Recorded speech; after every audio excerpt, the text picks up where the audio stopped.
What's good, everybody? It is your girl Tika Deshawn, and yes, Kingdom Business Season 2 has begun, starting with episode 1 entitled Stay. And on the very first episode, we see Danita, and she appears to be standing at the cemetery where somebody has been buried. We also see a moment where there are six pallbearers. Now, I really don't know what the significance could be to this whole situation, but we do see that she is standing at that cemetery. So then, you guys, we see an ambulance that is going where, of course, to the hospital. We also see at that hospital where there is a bloody cloth that is dropped on the ground. Now, all of this stems from somebody got popped in the last season. So when we see who it is that's on the gurney, it happens to be Danita. Yes, Danita finally got some lead put into her. She was ruthless last season, y'all. I don't really feel sorry for her. So anyway, in that vision, basically, Danita is almost on her way out of there, and she's having, I guess, an outer body experience of her own death. She's standing at the cemetery of her own death. So it's crazy that she's kind of having this out of body experience. Of course, we see that the headstone says Danita Jordan, and that is where we begin Kingdom Business, y'all. This show is going to be crazy. I can tell you this already. It started out super crazy, and I'm gonna give the first episode a 9. So then we see CJ.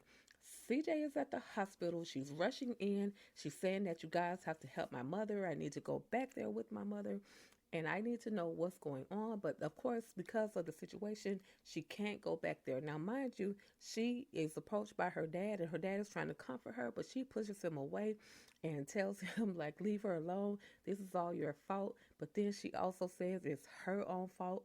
So poor CJ, just a whole bunch of emotions right now because we find out that because um, Daddy brought the Bishop brought the gun to the church. He is the one that actually pulled the trigger. However, it wasn't literally intended for her. He was attempting to unalive himself. If you guys can remember, he got up and stood in front of the church and gave this whole big old speech about him messing around with the young lady that was unalived. And he didn't do it, but he may know what actually happened. So Danita is standing there looking at him, and he pulls the blicky on himself, and CJ attempts to stop him, and then so does Danita. But Danita ends up, because of the way that CJ's arm moved, she is the one that ends up with a bullet in her belly. So then, you guys, this shows where not only did Danita feel that bullet, but she also fell and literally bumped her head. So then we see, you guys, all of this is being explained to Taj. Now we know that Taj is one of Danita's other children. That's the son. I swore that his daddy was Michael Jai White. However, I could absolutely be wrong. But we see Taj at the hospital, and he's telling his dad that if anything happens to my mother, it's gonna be me and you, and he is not with it. So when he said that, I was like, is that your dad? You talking to your dad like that? I understand you're upset, but what is really going on?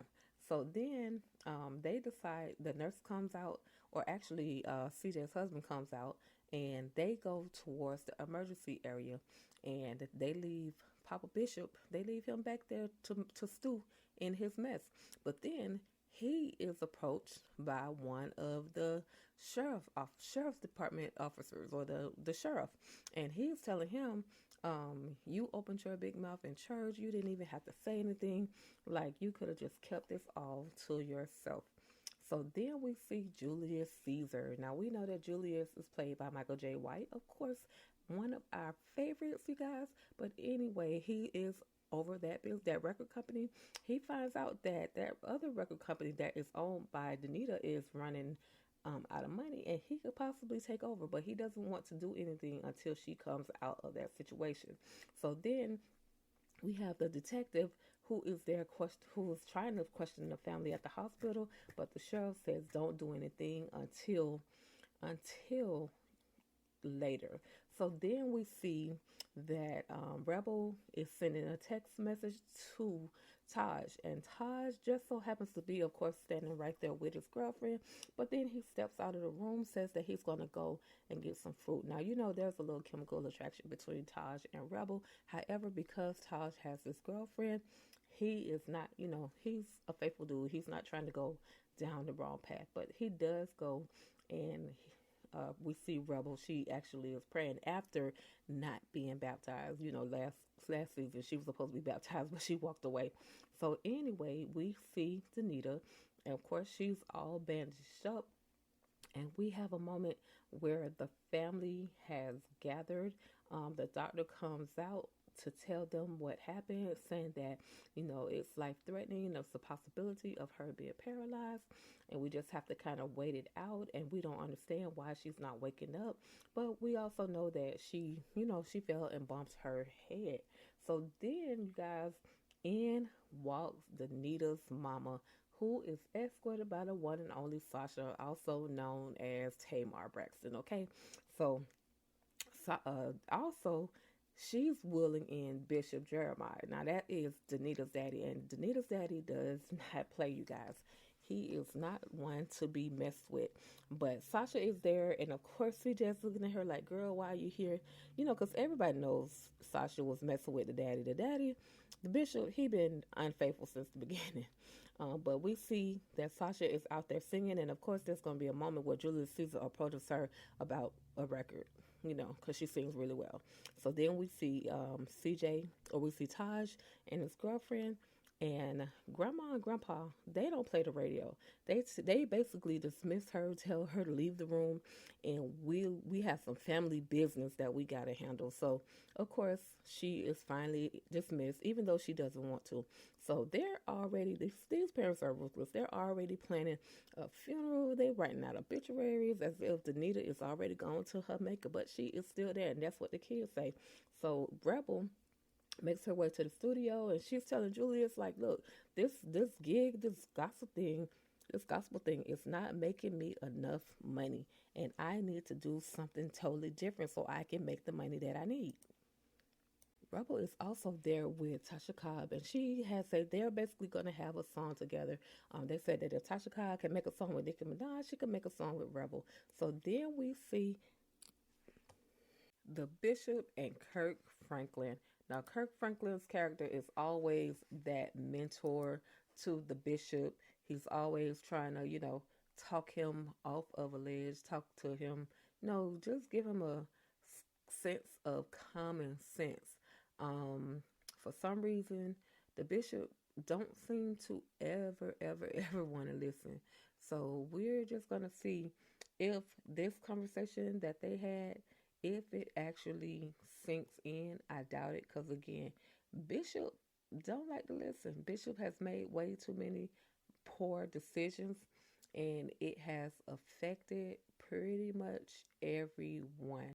By the way, Kirk Franklin's name is Bishop Dwayne, or let's see what his exact, Deacon Dwayne, y'all. Deacon Dwayne. Bishop, Deacon is all about the same to me. But anyway, so then we see Deacon Dwayne, and again, with the Bishop, they're having that conversation. So then back at the hospital, we see Danita. Now, her eyes are open, but is she really there? No, we don't know if she's really there. But this young man, and I'm going fastly through this, you guys.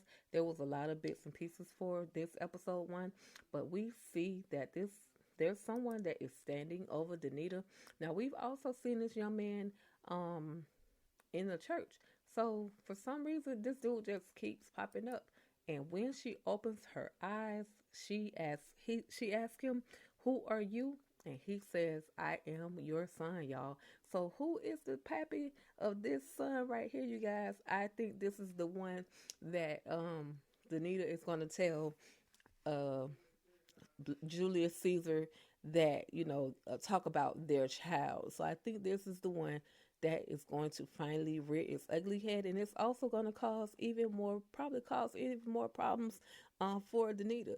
Now, listen, we don't know what happened to this particular son, because I always thought she only had the two kids, which were CJ and Taj. But clearly, there is a third that is intertwined into this whole situation.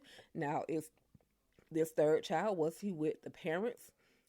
I'm interested in finding out what is really going on, where the dudes come from, and also we're going to see a moment where Michael J. White and his actual wife are working together. She's portraying his attorney, and she is the one that's telling him to go ahead and strike while the iron is hot.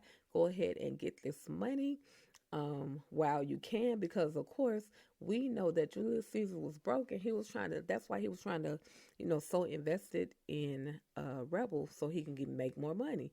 So anyway, you guys, this episode was very good. I gave it a 9, and I'm looking forward to more of this particular episode. It's going to be crazy. So that's about it for now, y'all. Thank y'all so much for tapping in and tuning in to All Things Ruthless, home of the Ruthless Addicts. If you're new to my channel, finding me for the very first time, please hit that subscribe button as well as that notification bell so that you can receive reminders of new Ruthless content, okay? All right, y'all, that's about it. Thank you so much, and you already know, stay ruthless.